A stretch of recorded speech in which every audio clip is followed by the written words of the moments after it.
It's not hard to find a good local ghost story in Chattanooga. Well, we've already talked about one ghost story this season. We've actually got so many more stories haunting this fine city. In fact, we've got so many good ghost stories, you can even find them in the local library. And I'm not talking about the fiction section. Gather close, dearest patrons. I have some grim history to share with you.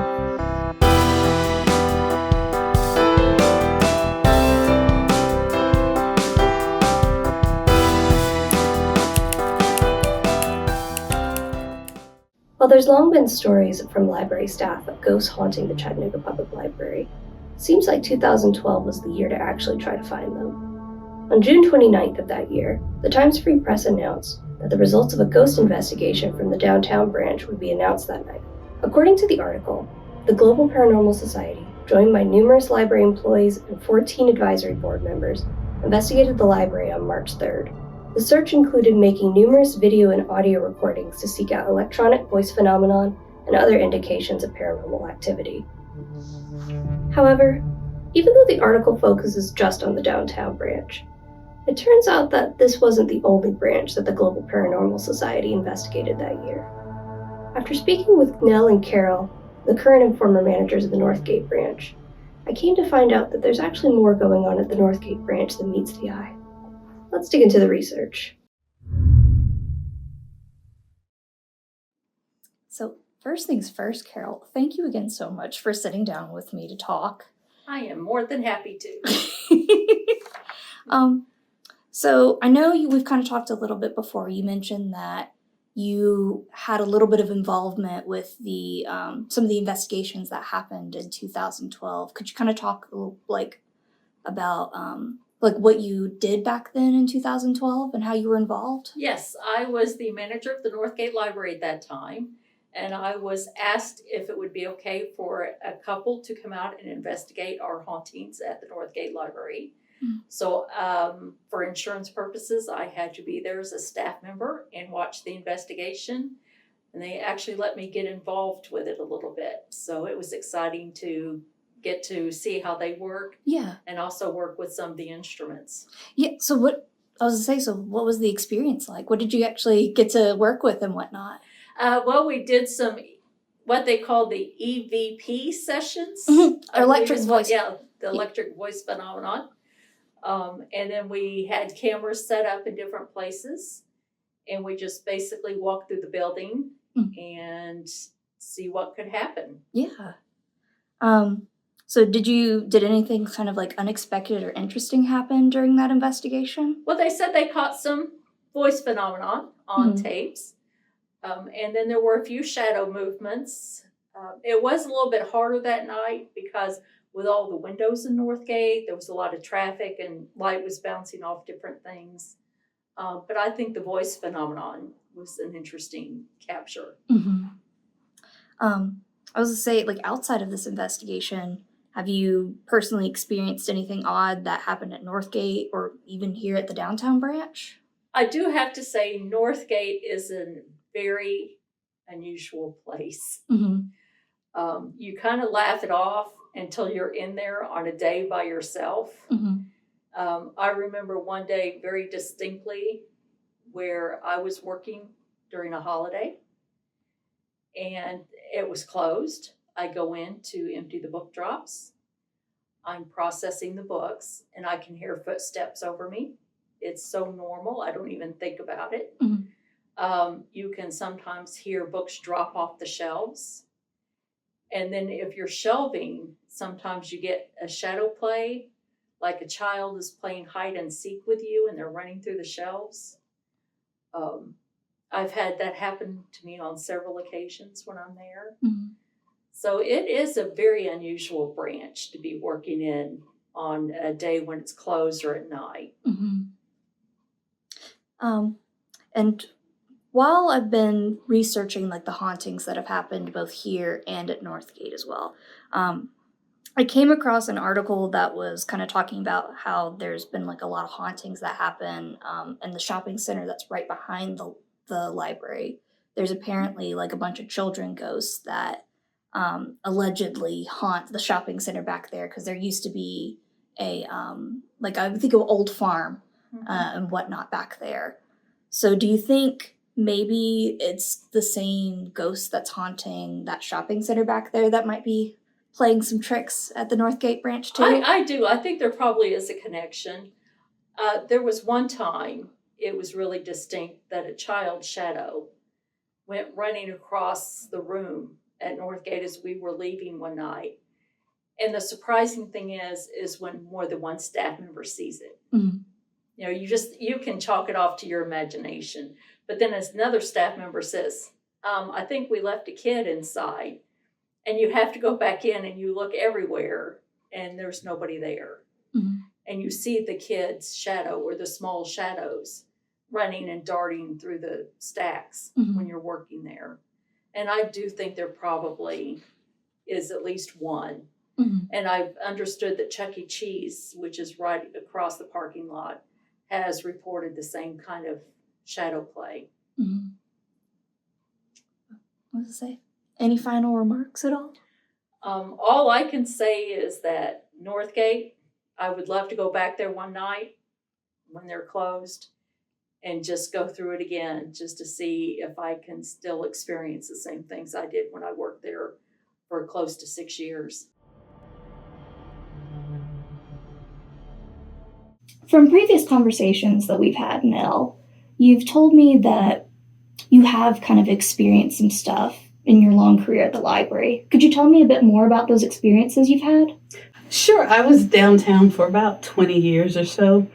I didn't really experience that much downtown, and I was here by myself quite a bit. Maybe not necessarily all by myself, but I'd be in a department by myself. I'd come in at 7 a.m.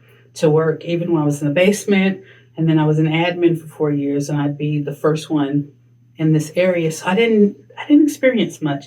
Even as a page for 2 years, my first 2 years here, all over the building, and I didn't experience much of anything. Well, nothing at all, really.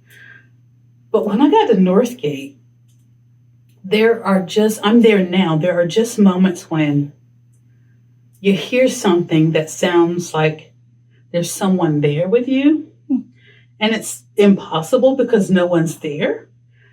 I'm at Northgate sometimes by myself. I would go on Sundays and get the book drops when we had just one book drop for a while, or if there's a holiday, I would go by and grab the book drop because it was so small. So I'd have to go and do the book drop for a holiday. And I'd find other things to do because there's always something to do at the library.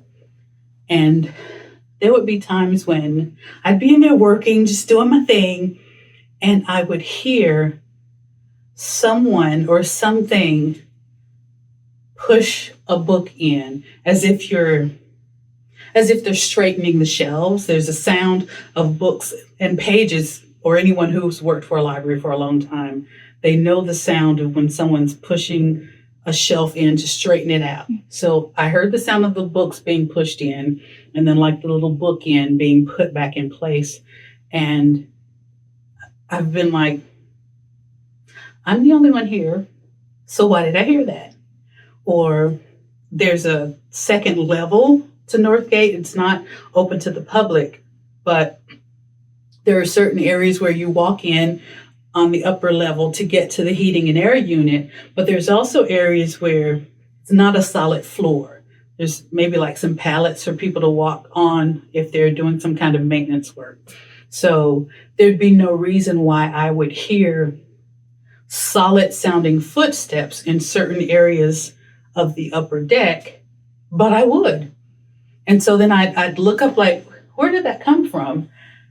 And of course, there's nobody there because it's impossible for anyone to be walking that solidly and not fall through something. So that's been really weird. I hear shelving sometimes. Now, we used to have a page who was there, and she was shelving one day. And I knew she was there, of course, and we were open to the public. I was over by the photocopier, which is right in the front entrance when you come into the lobby. And I was over by the photocopier, and I heard shelving over on the adult fiction side. So I'm thinking, okay, so she must be over there shelving. So I finish what I'm doing and I walk around just to check on her, and there's no one there.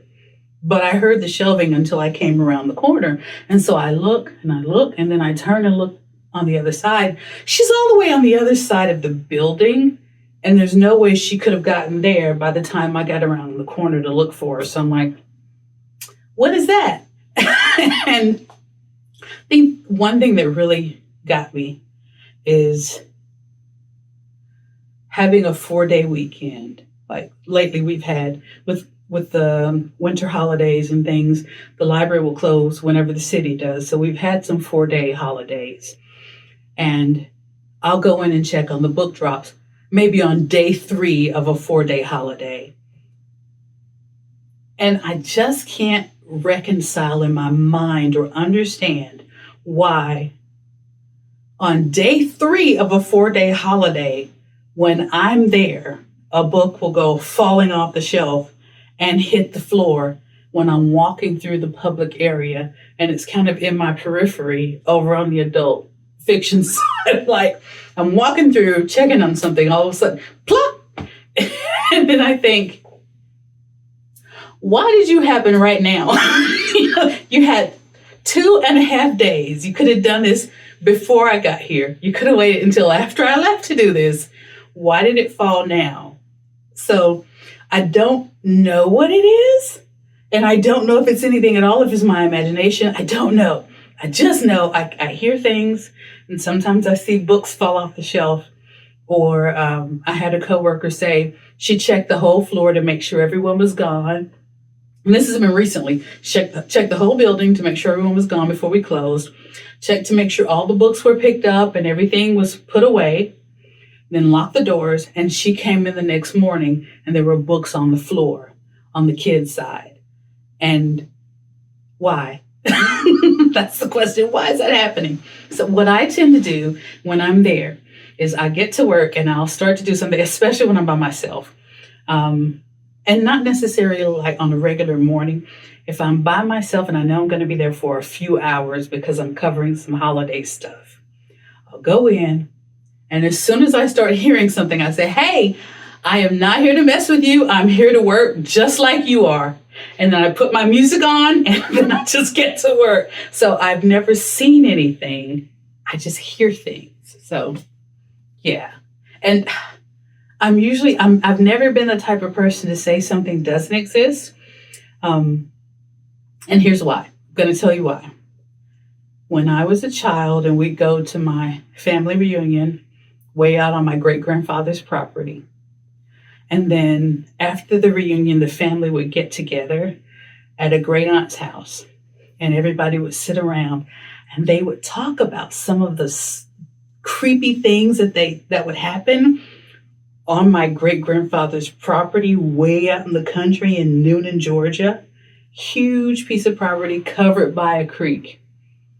And to hear all of my relatives attest to seeing and experiencing some of the same things. And one of those relatives being my grandmother, who is a very strict Christian woman who I've never known to lie. You can't tell me this stuff doesn't exist, because my grandmother did not lie. So there's no way I believe that spirits exist. So I feel like there's something that just kind of hangs out, like maybe spirits of people who used to work there, who are still trying to get some work done. Maybe when my time comes, I'll be in there still trying to get some work done too. Who knows?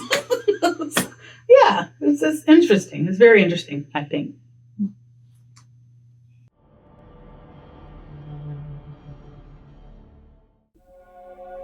Dearest patrons, it's normally at this point that I would wrap up the story. However, I thought there's more going on to this ghost story than I can fit in one episode. So are you going to tune in next time? I'll let you decide.